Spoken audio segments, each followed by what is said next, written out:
Assalamu alaikum wa rahmatullahi wa barakatuh. Alhamdulillah, hoy, hermanos, amigos, quiero compartirles algo sobre mi experiencia como musulmán. Realmente, pues, gracias al Creador, alhamdulillah. Y quiero decir que lo que les voy a compartir, a ver si Allah me facilita y sea de su agrado, porque si a Allah subhanahu wa ta'ala no le agrada, pues realmente mi vida es nula. Yo lo que quisiera es tratar de agradar a Allah. Y alhamdulillah, Allah subhanahu wa ta'ala me ha permitido muchas cosas en esta vida, muchísimas cosas, cosas que marcan la vida de un ser humano, experiencias, algunas podría compartirles, otras no, pero realmente pues he vivido experiencias extrañas, únicas, cerca de la muerte, experiencias de mucha frustración, experiencias de gran placer. Y pues si hay algo en mi vida he sabido que hay algo más allá de mí. O sea, yo nunca me hubiera imaginado que un señor así con barba y gente que me hubiera conocido hace 35 años nunca les hubiera pasado por la cabeza que ese esquiador rubio, relajiento, ¿no? Estuviera hoy hablando de Dios o del Islam. Era inconcebible, ¿no? Me decían la yegua, la yegua, ¿no? Por alocado. Pero alhamdulillah, Allah me guió por muchas instancias y aprendí muchas cosas en la vida, experiencias. Pero desde niño, mis experiencias transculturales, porque realmente crecí en un ambiente muy inglés. O sea, nací en Inglaterra en una familia muy propiamente inglesa, ¿no? O sea, mi papá pues venía de una familia, su padre fue un empresario muy exitoso, ¿no? O sea, realmente era de esa pequeña crema nata, ¿no? De ese quizá 1 o 2% del mundo, ¿no? Que tenía pues todo a su acceso, ¿no? Mi papá de chamaco tenía los últimos carros deportivos, ¿no? Me decía que sacaba el codo del carro y tocaba el piso. Hacía carreras de carros y pues, vivió una vida en un campo de golf, en un lugar Moore Park, que es un campo de golf en Inglaterra, de los más privados, y una casa enorme, ¿no? El Farloon se llamaba esa casa, una casa increíble para los estándares de Inglaterra. Y mi mamá, pues de una clase trabajadora, pero muy propia, mi abuelita y mi abuelo, y muy trabajador mi abuelo, pues de la clase media alta de Inglaterra, en un lugar muy bonito de Inglaterra, se conocieron. Y mi abuelo, por su empresa, pues mandó a mi papá a México. Y pues yo de mis 5 años, ¿verdad? Y crecí aquí en México, en un ambiente, conociendo diferentes caras y diferentes rostros de México. Diferentes rostros de México. Es decir, estudié en el Colegio Británico, creo que era una escuela de las más exclusivas de México, una escuela muy rara, ¿no? Muy pequeña, era una casita, el Edron. En aquel entonces el Edron era una casita en una calle que se llama Campestre, ahí en el San Angelín, esa zona pedrada, muy bonito. Éramos, yo creo, en toda la escuela, como 200, 300, incluyendo kinder hasta la prepa, ¿no? Alumnos. Y pues muchos éramos extranjeros, hijos de ingleses o gente muy particular, ¿no? Mexicanos, que sus papás los metían en esas escuelas. de clase, digo, tenía amigos que tenían zoológicos, tenían discotecas en su casa, en el Pedregal, este, haciendas, ¿no? Amigos con sus haciendas, ¿no? Y cosas raras, ¿no? Y pues estando en México, a mi papá le gustaba veleaba en Inglaterra, y eso nos llevó a Valle de Bravo y compramos un velero y íbamos los fines de semana. Luego conocimos Tequesquitengo y ese fue lo que cambió realmente mi vida. En Tequesquitengo empezamos a esquiar y ese ambiente me llevó a diferentes experiencias. Chico, mi papá le invirtió mucho para que esquiáramos, este, podíamos esquiar lo que quisiéramos, ¿no? Teníamos pues, una casa con servidumbre y quien nos manejara la lancha. Y pues ahora lo menciono, antes pues pero lo menciono porque pues, me pongo a contemplar, pues era una vida muy privilegiada, ¿no? Y pues me llevaba a mis amigos del Edron. Pero algo que mis papás nunca me inculcaron como esa diferenciación social, ¿no? Algo que sí veía en mis amigos mexicanos, como que, o sea, eso de que no te lleves con la muchedumbre, ¿no? No, a mi mamá siempre me invitaba, o sea, nosotros celebrábamos la Navidad el 25 de diciembre en lugar del 24, entonces mi mamá pues, tenía sus tradiciones muy particulares, ¿no? Inglesas, ¿no? Hacía las comidas tradicionales de Inglaterra y hacía los crackers, ¿no? Típicos de Inglaterra para la Navidad. Y pues yo tenía mis cuates del pueblo, ¿no? O sea, realmente vivía diferentes culturas, fíjate, que vivía aquella cultura de inmigrantes anglosajones, porque el Edron pues se llevaba con el Gringotts, era un ambiente así como anglosajón, inglés, no gringo, aunque eso lo viví después porque vivía en Estados Unidos, fui a la prepa gringa, o sea, viví esa onda del prom y todo ese rollo, lo viví, pero o sea, vivía con ese tipo de inmigrante extranjero, y que teníamos amigos, ahí iban suizos, iban diferentes gentes, ¿no? Y pues, iban mexicanos extraños, ¿no? Por ejemplo, iba uno de los embajadores o sea, el director de la ONU, su hijo, si no me equivoco, ¿no? Y teníamos gente refugiada de diferentes lados, gente extraña, rara, ¿no? Sin embargo, pues también por las vecindades que vivía en diferentes épocas de mi vida, en lugares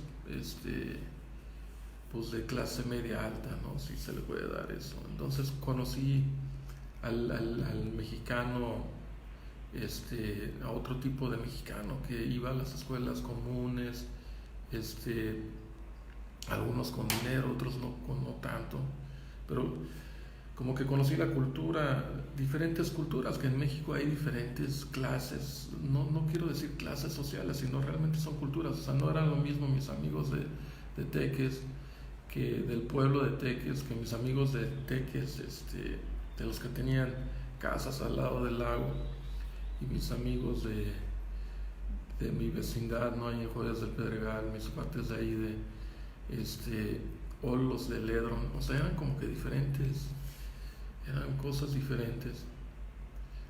Y pues conviví ahí, pues yo no tenía broncas, pero sí notaba que sí había quienes, sobre todo los mexicanos, ya de mucho dinero atrás, como que hacían esa distinción.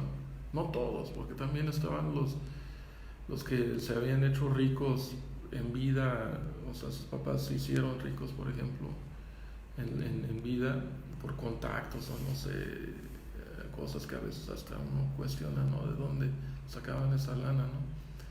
Pero que eran otra cultura, como que más del pueblo, ¿no? Pero con lana, y luego estaban como que los de varias generaciones de lana y eran mexicanos, pero eran un poco mamones, ¿no? Para no dar largas. Pero bueno, en este contexto, alhamdulillah, aprendí mucho, o sea, vi muchas cosas.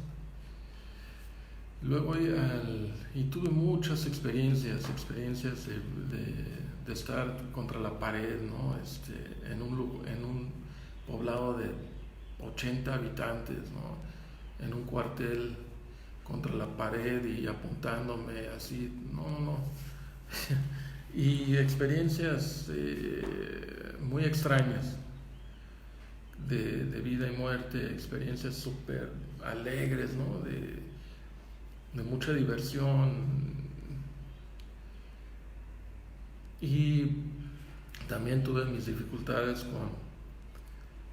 pues, de fiesta que me afectaron mi carrera deportiva, que yo me dediqué al esquí acuático, ¿no? Un deporte que pues no tiene aficionados, nadie te conoce, pero pues me desarrollé en ese ámbito pues para ser de los mejores del mundo, ¿no? En ese deporte. Y pues mi papá me consentía y mi abuelo me mandaban, o sea, de los 11 años fuimos a Inglaterra a estar con David Nations. David Nations era el mejor coach, uno de los fundadores del deporte, ¿no? Lamentablemente justo porque ahí antes todo era por correspondencia, entonces mi papá escribía cartas con David Nations y para cuando llegamos a Inglaterra se murió, estaba en el hospital y a la semana se murió. Entonces esquiamos ahí con Acklenton, que fue el presidente de la Federación Inglesa de Esquí, y pues ahí estaba John Battleday, que era después de Mike Hazelwood era el mejor de Inglaterra, ¿no? Y con ellos esquiábamos y regresábamos a México, esquiábamos en México, y luego uno de los mejores esquiadores de México pues me empezó a entrenar, Carlos García, muy buena onda Carlos, y empecé a esquiar con familias de esquí, ¿no? Con los Pereda, que eran muy buena onda, los Pereda, y con los Menéndez, que todas estas familias llegaron a esquiar muy bien, con los Font, ¿no? Que ahora pues su hijo, el hijo de Sergio con el que esquiaba, pues eso era es el mejor del mundo, récord mundialista en esquí, pero pues él siguió en ese ámbito, ¿no? Yo continué en otras cosas, las cuales no me arrepiento nada, porque alhamdulillah no hay. Las experiencias que he tenido como musulmán son otras, ¿no? Pero nomás quiero darles un poco de background. Y en este ámbito de chavo esquiando, mi mamá tuvo un accidente. O sea, una tía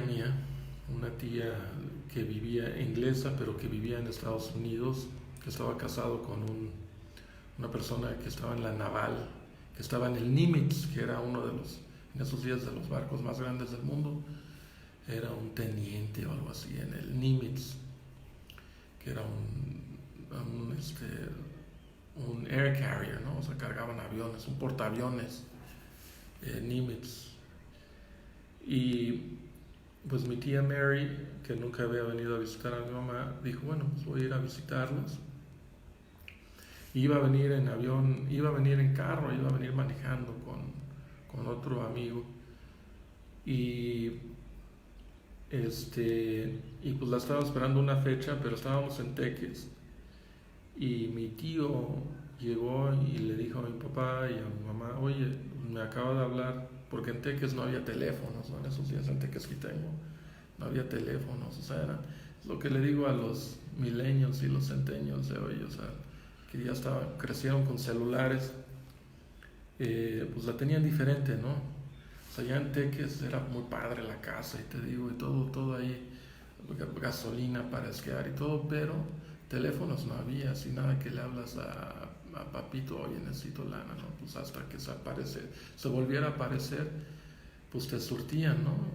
Si no, había que pedir fiado en las tienditas, y luego nos quedamos ahí meses, ahí viviendo solos yo y mi hermano y pues varios cuates del colegio británico iban a vivir con nosotros allá. Nos íbamos de pinta los miércoles. O sea, mi hermano manejaba el carro de los 15 años.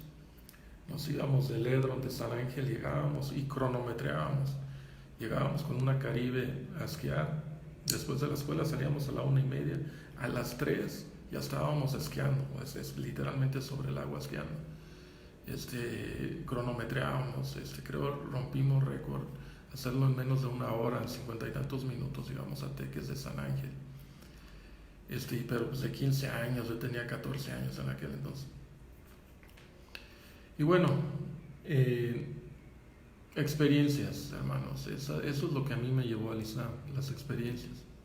O sea, el ver tantas cosas diferentes, y pues me cuestionaba si la vida, como que sentía que algo me llevaba a estas experiencias, como que había algo más allá, como que no era casualidad, como que la vida no era casualidad.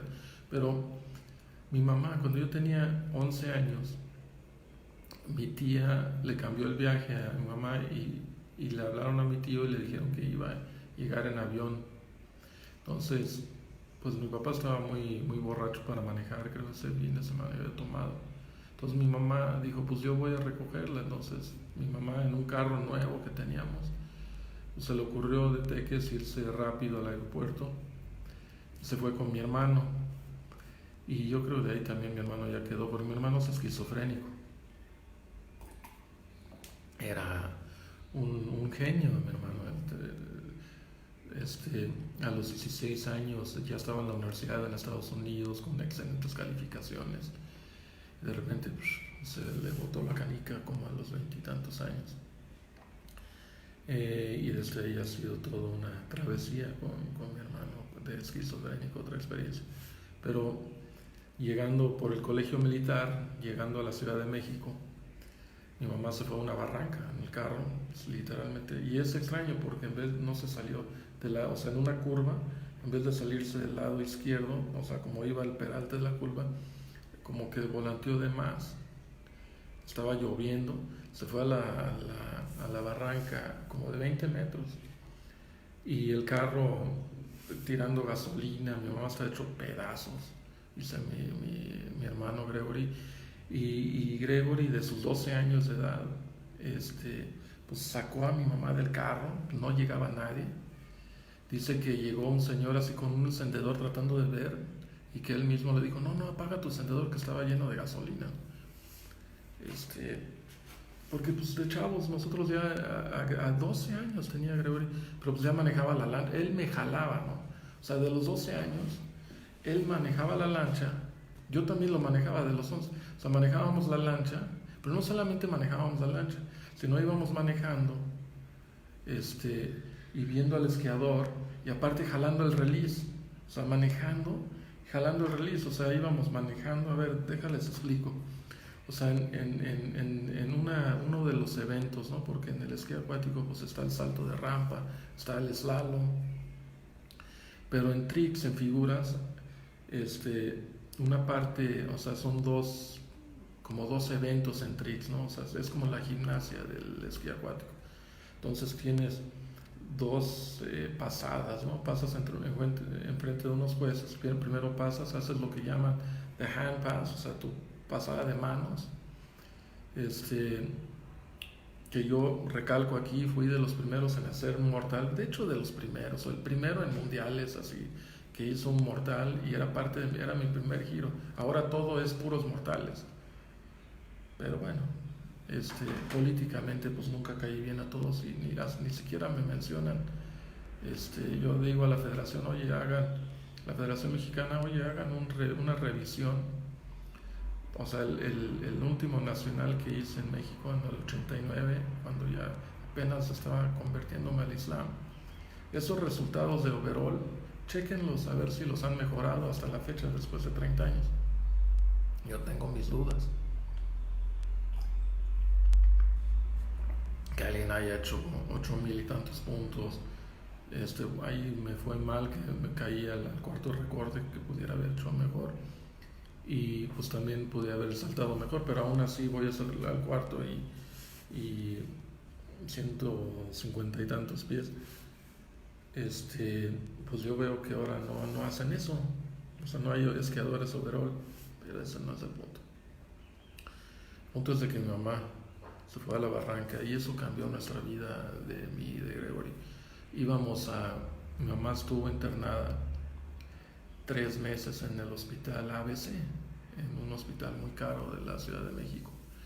Y aunque mi papá tenía un seguro, pero ese seguro en aquel entonces, estamos hablando de los 70 y tantos, no cubrían del todo, ¿no? Y sí estaba saliendo muy caro, los médicos eran caros.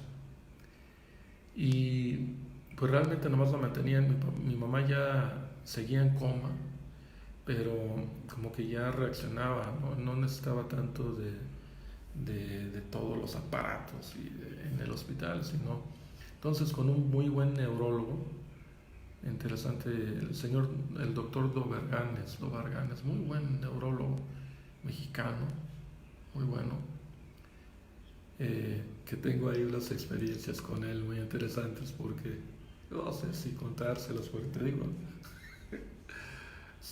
pero mejor no, yo creo que no, porque algunos no captan. Pero ya como que abrí el tema, pues fast forward, ¿no? O sea, adelantando un poco el video, que como a mis 14, 13 años, pues a mí nunca, tuve una vida súper laissez-faire, o sea, mi papá nunca me decía lo que no se podía y lo que se podía, o sea, para que me hagas como quieras, ¿no? Haz como quieras, ¿no? O sea, o sea, yo realmente siempre, pues era mucho relajo, ¿no? Y pues de mis 13 años o sea, no era mucho de novio, o sea, no andaba mucho con las mujeres, aunque me encantaban, ¿no? Porque estaba siempre con el deporte, o sea, no iba a las fiestas del Edron porque pues tenía que ir a esquiar y andaba muy aferrado a la esquiada, pero tenía mis novias, pero cuando se trataba como de relaciones sexuales, pues buscaba por otros lados, ¿no? Y así era la onda, ¿no? Entonces íbamos a la zonaja de Jojutla, ¿no? Ahí con prostitutas, tenía 12 años, 13 años, y mis cuates hasta más pequeños, y bueno, íbamos todos grupos, ¿no? Astagfirullah, eso no es algo de lo que estoy orgulloso, nomás para que entendamos un poco mi vida antes del Islam. Y pues con el doctor Doberganes pasó algo extraño, porque pues yo era como que era muy, vivía, mi libido era muy así, ¿no? Muy open, ¿no? Y pues yo siempre estaba, o sea, la escuela no me importaba mucho, pero me pasaban de año por default, literalmente, para seguir con el grupo, ¿no? Y el director de la escuela, Al David, que esa es otra historia, ¿no? Al David era todo un personaje, creo que todavía vive, fue a mi boda, ya cuando yo era musulmán y me casé con mi esposa, que alhamdulillah es musulmana. Al David fue a mi boda, pero era el director de la escuela y pues me pasaban de año, por default, ¿no? Porque no tendrían por qué haberme pasado de año.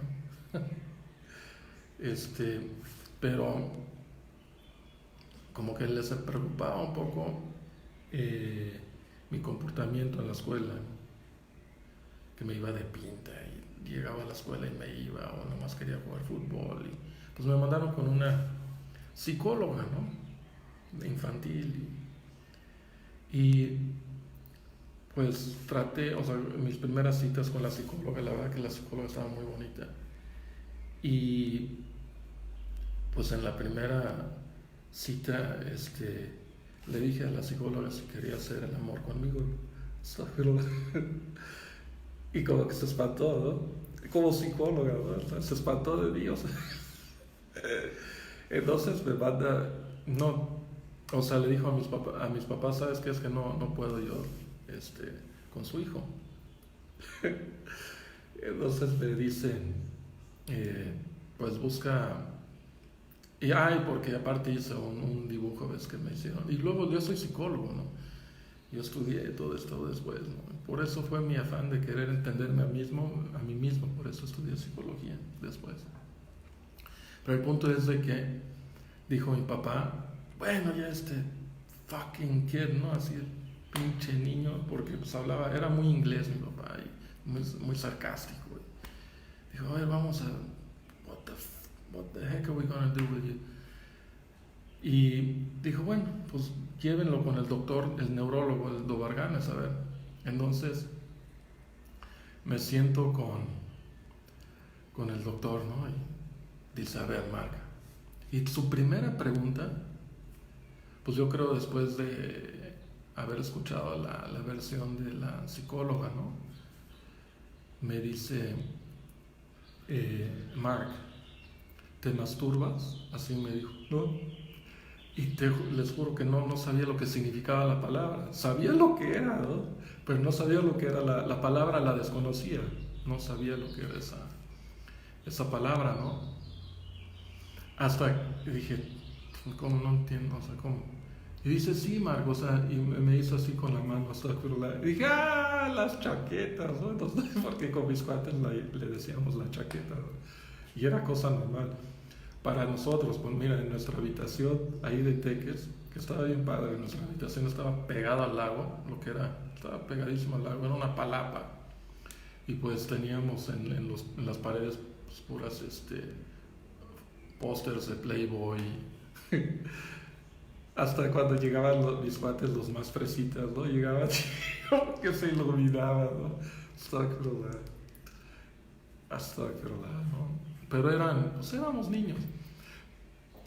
Pero esa fue la recomendación del doctor Edo Vergades conmigo y le dijo a mi mamá, dile, me recitó vitaminas y calcio, porque dice que me estaba descalcificando. Astagfirullah.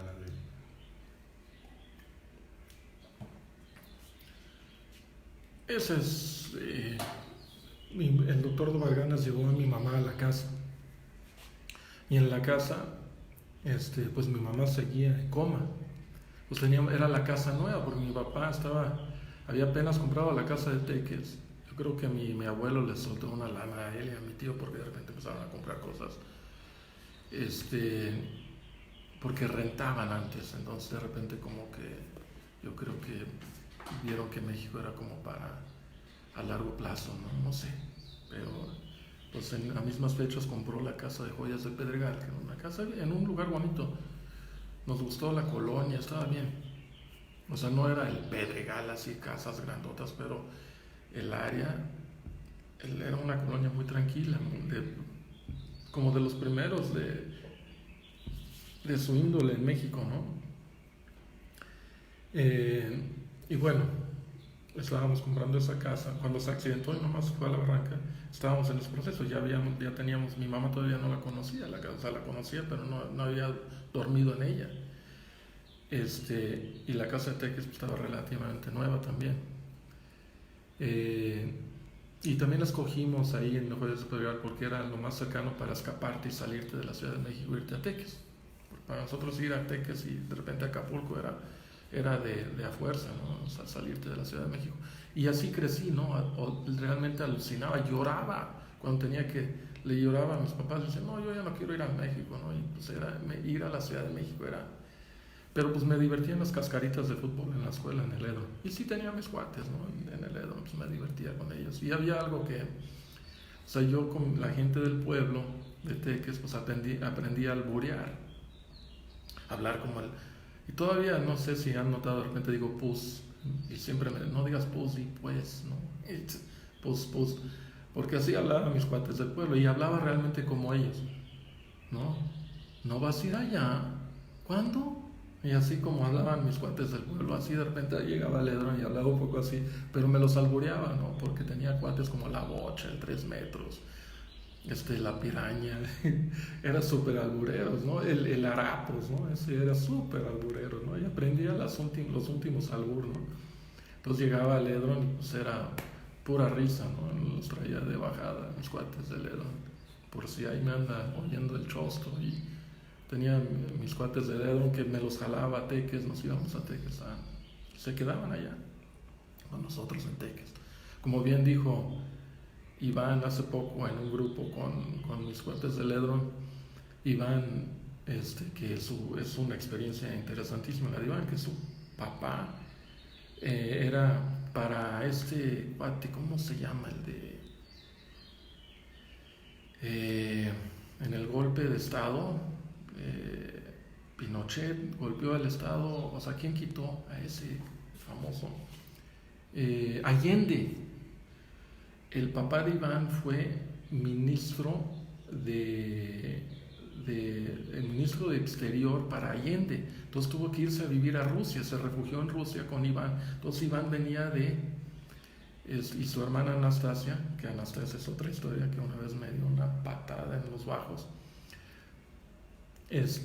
Pero Anastasia llegó, Iván, que era patazo, pero Iván, que fue, pues, en esos días, pero era un experto de comunismo, ¿no? En esos días éramos medio comunistas todos por el pinche Iván.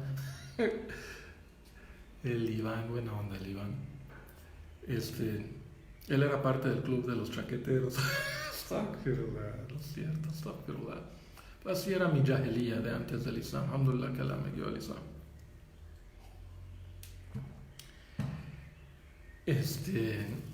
¿Por qué le estaba hablando del Iván? Ya se me fue ahí la idea.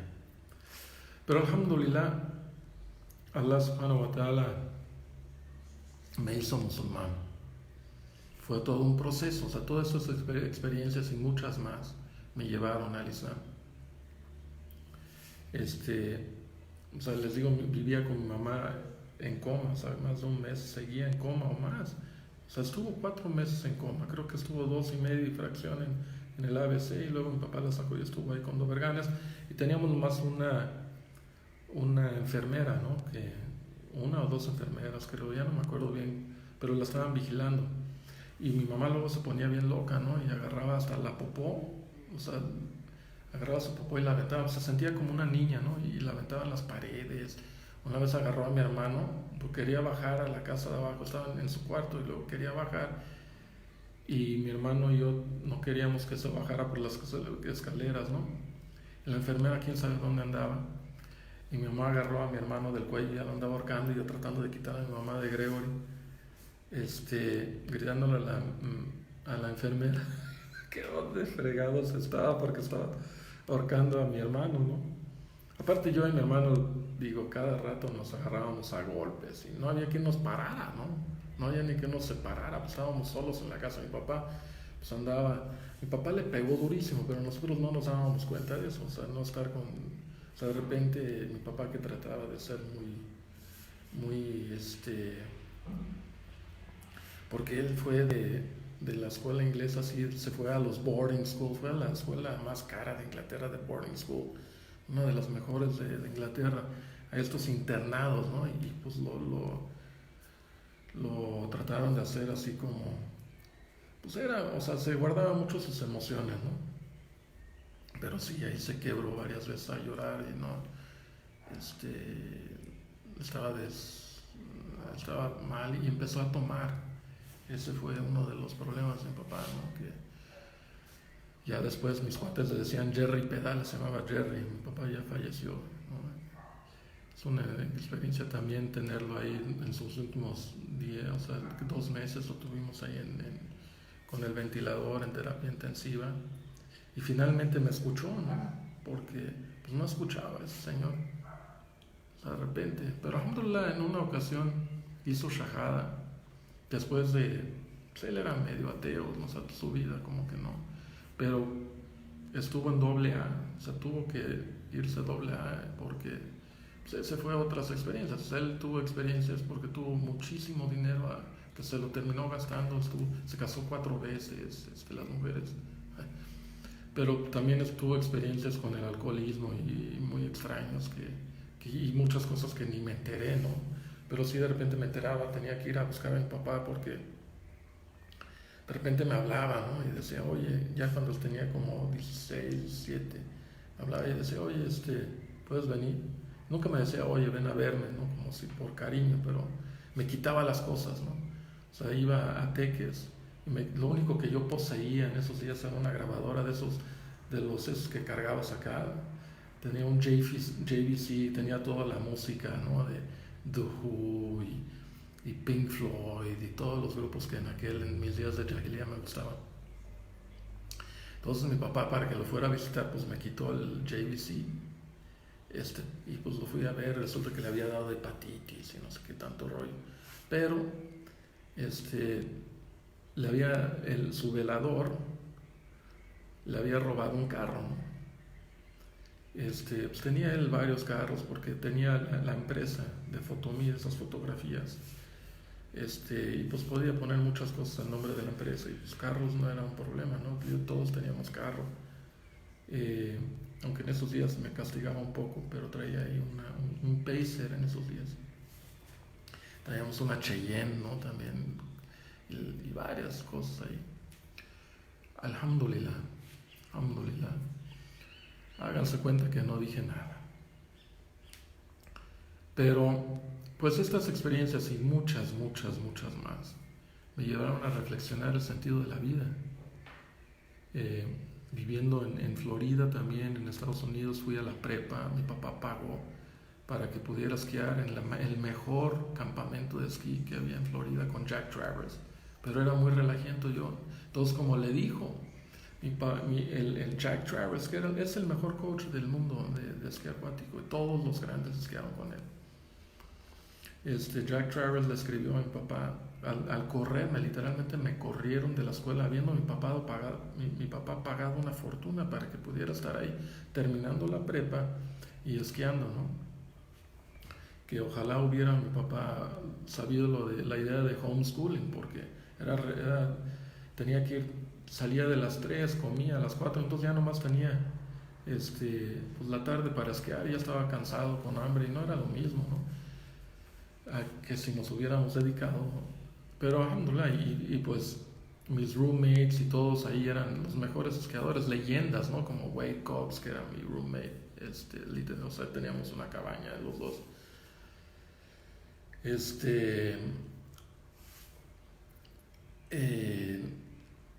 veces se me va un poco el airplane, pero bueno, ahí les estoy platicando que estas experiencias de vivir esas culturas y estar allá y acá y viajar hacia torneos mundiales, o sea, experiencias, diferentes tipos de experiencias, hermanos y hermanas y amigos, que en diferentes ámbitos, diferentes círculos sociales, me llegaron a reflexionar mucho, ¿no? Y también reflexionar el funcionamiento de la sociedad, ¿no? Aunque era una persona que no leía en esos días, ¿no?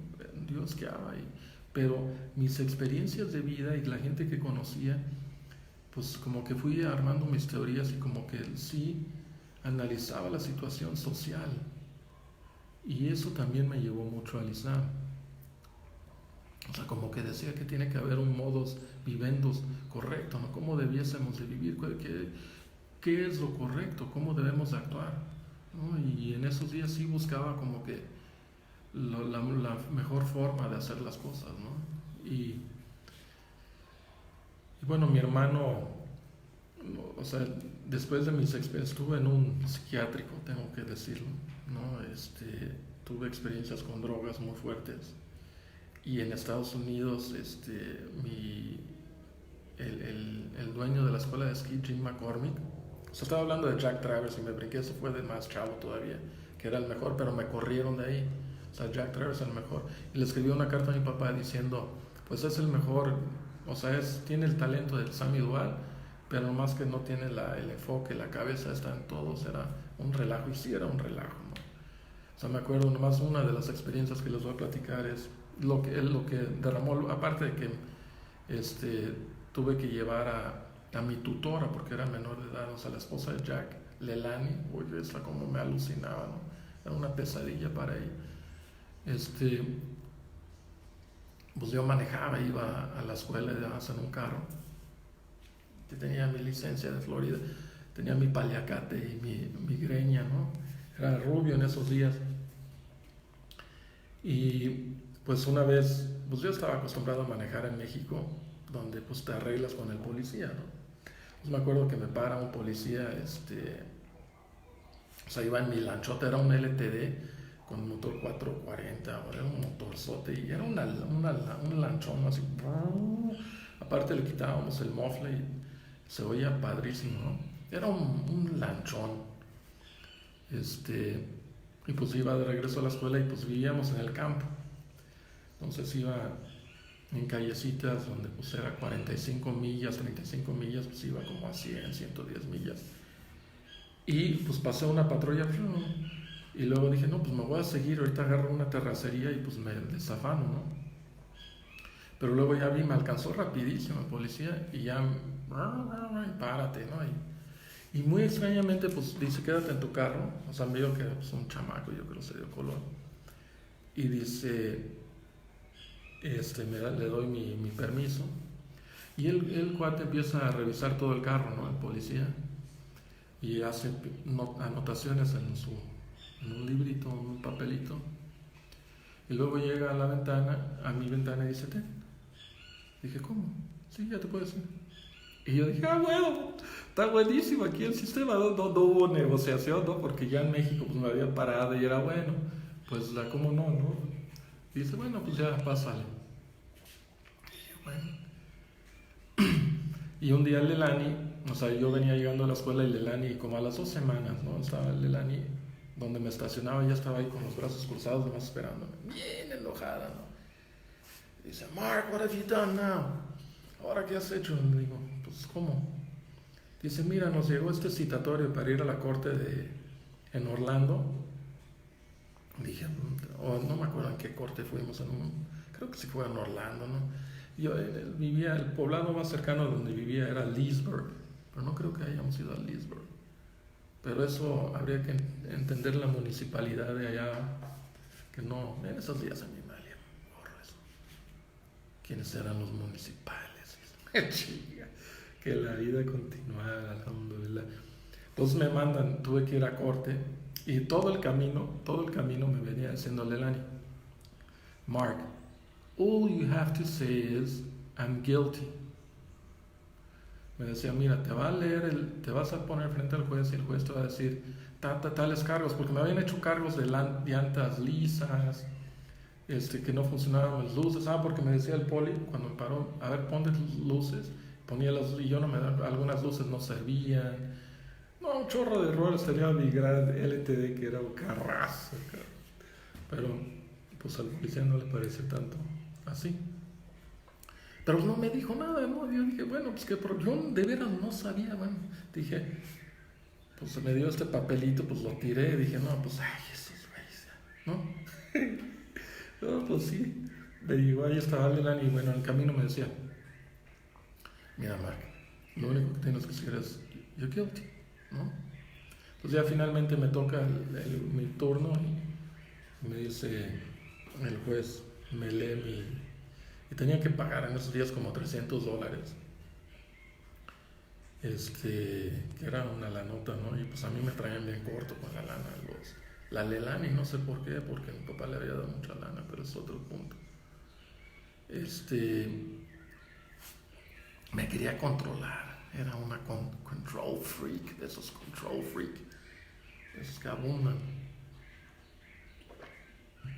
Y bueno, el punto es de que ya pasa el juez, me dice, ¿eres culpable? Y digo, a ver, explícame, ¿no? Y empecé a platicar con el juez y la Lelani estaba bien enojada, me hacía así en la pierna, ya dile lo que te dije que dijeras. Dije, bueno, pues de acuerdo a Lelani soy culpable. No sé, dije que soy culpable. Y todo el juez dice, como que agarró la onda el juez de que pues, era un chamaco ahí. Cualquier chamaco, relajiendo, ¿no? Y la gota que derramó el vaso ahí con Jack Travels fue que con mi LTD, con un sueco que era Hendrix, era un relajo ese Hendrix. Ese loco después de estar ahí, de visitarnos, me mandó un sobrecito, una carta y me había mandado un cigarro de marihuana dentro del... Ah, esas. Yo decía, bueno, después de estar conmigo, no sé de dónde me lo mandó, si de Estados Unidos, pero así, imagínate en esos días, y era más de espantarse, ¿no? Pero, pues hacía lo que yo llamaba los dupes de Hazard, porque en Teques, con mis cuates en Teques, hacíamos los dupes de Hazard, que era con los carros, hacía derrapones, y en canchas de fútbol abandonadas tratábamos de hacer 360, un chorro de cosas hacíamos con el carro, ¿no? Todo era adrenalina, diversión. El punto es de que Jack Travers rentaba, o sea, tenía 3 lagos, pero en Florida pues todo es lagos, ¿no? Ahí cuando compras un terreno lo que quieres es asegurarte que no sea un lago y que sea terreno, ¿no? Pero hay todos los lados. Entonces él rentaba del señor Valentine. Dentro de su gran huerta, Valentine tenía sus campos y tenía estos 3 laguitos. Jack le rentaba los 3 laguitos y tenía con mobile homes, tenía alrededor estos como trailers y la cabañita. Nosotros se llama la cabañita especial. Y hoy el Wade,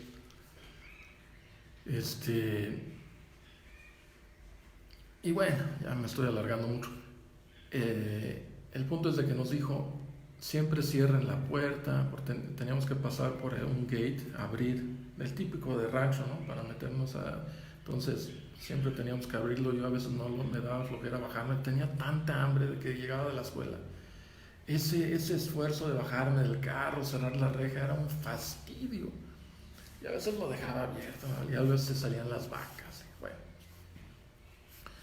O se metían, no me acuerdo cuál era el problema con esa reja, pero el punto es de que nos decía siempre Jack, no hagan nada que pudiera molestar al señor Valentine, que aquí estamos rentando y se nos acaba la fiesta.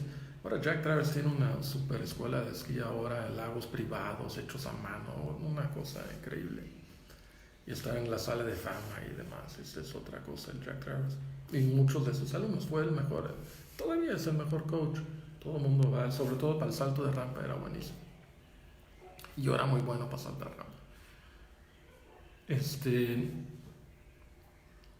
Jack nos decía, cuidado con el señor Valentine. Entonces nos tratábamos de seguir. Pero pues yo una vez hacíamos los dupes de Hazard, como les decía en Teques. Entonces con este cuate el sueco, dije, vamos a hacer algo, güey, te va a gustar. Come. Entonces apenas había limpiado el terreno y había sembrado, y apenas había puesto la semilla de las sandías en el campo. Yo no sabía eso, ¿no? Pero pues ya estaba padrísimo para echarle rapones, levantar polvo y ahí presumir con las chamacas y eso. Entonces y agarrábamos vuelo, agarrábamos aire, porque había ciertos puntos que lo agarraba rápido, sacaba las 4 ruedas, volaba así como los dulces Hazard, ¿no? Para quien lo haya visto. Y no, pues regresando, salió, creo alguien le habló por teléfono a Jack, pues ya estaba furioso, ¿no? Y pues le dio la sentencia. Y le dijeron a mi papá que que iba a ir al Mundial Juvenil, fue el primer Mundial Juvenil que era en Italia. Se va a ir al Mundial y cuando regrese ya no va a estar aquí. Entonces me rentaron un departamento. Entonces yo vivía solo en un departamento terminando la prepa y me tocó el terremoto de México. No sabía nada de mis padres porque yo estaba allá, pero mis padres están acá y mi familia, mis cuates. Yo veía las imágenes, todo destruido, no había forma de hablar con México. Pero bueno, alhamdulillah que Allah no me guió al Islam, y lo mejor que me ha dado Allah es una guía, enseñarme, ¿no? Cómo es el Islam. Alhamdulillah, desde que conocí el Islam, pues empecé a estudiar y a leer, y pues llevo ya 30 años como estudiante, me gusta leer, pero no solamente leer. Es que realmente el Islam es increíble, hermanos, amigos. O sea, es la religión de Abraham. O sea, es el vínculo directo con Allah subhanahu wa ta'ala, es tu guía. Esa es la religión. O sea, no es institucional, aunque muchos la agarran como institucional. Por eso a veces me enfado mucho con las políticas internas y externas y los países musulmanes de hoy. ¿No? Y mis experiencias como musulmán pues son otras, ¿no? Ya también, y yo creo pues estuve preparado para cosas así de adrenalina porque, mira, yo admiro mucho, cuando lees la historia del Islam, no puedes dejar de admirar obviamente al profeta sallallahu alaihi wasallam y a los compañeros, pero los sacrificios, o sea, hay tres cosas que yo admiro del Islam y de los, o sea, si hay héroes en el Islam, los que más admiro son, uno, aquellos que daban todo por Allah, ¿no? Pero que, o sea, eran empresarios, era gente que sacaba dinero y Allah les seguía proveyendo y lo gastaban, eran súper generosos, súper generosos. Por eso no había rivalidades, son una comunidad. Mira, yo admiro mucho a Estados Unidos en ese aspecto, del aspecto entrepreneur, de empresarios. Por eso admiro también, o sea, no admiro, o sea, pero cuando se trata de escoger entre los demócratas y los republicanos, los ideales republicanos creo son más sensatos, son mejores. Y cuando quieran lo discutimos, porque gobierno grande, papá, dando a todos de comer, gente dependiente del gobierno, eso. Y de veras que los pocos gobiernos, pocos, que tienen todavía esto, es Estados Unidos. México lo tenía y lo está perdiendo. Por eso hay que tener cuidado, pero bueno. Admiro a esos, entrepreneurship, ese de buscar la vida de Abdurrahman bin Auf, ese empresario musulmán increíble, ¿no? Que querían mantenerlo, ¿no? O sea, cuando Muhammad sallallahu alaihi wasallam llegó a Medina, hizo ese matrimonio entre un ansar y un muhajir, pero un matrimonio, o sea, no estoy hablando de matrimonio hombre-mujer, sino un matrimonio de bienes comunal. O sea, los ansar de Medina tenían dinero y los muhajir pues habían dejado todo atrás. Entonces a Abdurrahman bin Auf le ofrecieron, su socio le dijo, pues todo lo que tú quieras, yo tengo, te paso la mitad de lo que yo tengo. Dijo, no, nomás enséñame dónde está el mercado. Y empezó a hacer negocio y al poco tiempo hasta el profeta sallallahu alaihi wasallam se sorprendió, como que ¿de dónde sacaste esto? Ahora ya, o sea, era muy hábil para los negocios. Y su historia es increíble, ¿no? Pero ese es un punto, ¿no? Esa libertad, ese entrepreneurship, eso es algo que el Islam tuvo parecido o hasta mejor que los Estados Unidos en ese aspecto de libertad económica, mercado libre. Eso es del Islam. Y también no puedes dejar de admirar ese espíritu revolucionario, ¿no? De estar contra el status quo del shirk, el status quo de los que asociaban los idólatras, y eran los idólatras los agresores, eran arrogantes contra los musulmanes, y de una forma defensiva y demás, pero los que peleaban por la causa de Allah, sus historias eran increíbles, el sacrificio, porque tenían gran convicción en el más allá, que es es todo, ¿no? Ese jihad, ese aspecto de jihad era increíble en los sahabas. Entonces eso era. Y también posteriormente empezaba ya la escolaridad, ¿no? Los escolares del Islam son de admiración, los escolares del Islam a través de la historia. Seguir el paso a los escolares del Islam es algo muy interesante. Entonces, al mujahid, al escolar, el entrepreneur, eso y hubo en la historia del Islam muchos grandes empresarios empresarias, hubo muchas empresarias grandes también. Y pues como musulmán he tenido muchas experiencias, pero realmente no hay como la experiencia directa con Allah subhanahu wa ta'ala, ¿no? Ese poder o sea, separarte y pedirle a Allah, llorarle a Allah cuando tienes dificultades, cuando estás contento, posternarte a Allah y darle gracias, y ese vínculo con Allah que tiene sus altas y sus bajas, y hay que esforzarse para estar bien con Allah, pero no es institucional, es lo grandioso del Islam. O sea, es la forma de vida, y realmente el padre de todo esto es Abraham, ¿no? Esa religión hay que ver cómo era Abraham, hay que estudiar la vida de Abraham. Muhammad sallallahu alaihi wasallam pues realmente es como una representación de todos los profetas del pasado, o sea, en todos esos mensajes, hasta de Jesús, con los aspectos de Jesús, que ya era más institucional. Jesús estaba en contra de la institución religiosa de los fariseos, ¿no? Que hoy vivimos algo parecido, odio decirlo, pero es algo que no cuaja conmigo, estas institucionalidades religiosas dentro del Islam. No, hermanos,